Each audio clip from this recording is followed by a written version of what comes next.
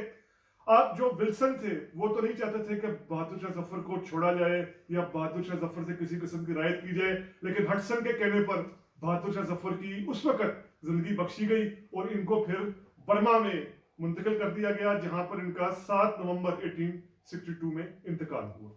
تو اب ہم دیکھتے ہیں, جائزہ لیتے ہیں کہ یہ بغاوت ناکام ہوئی کیوں, اس حوالے سے پرائمری سورسز ہیں کیا.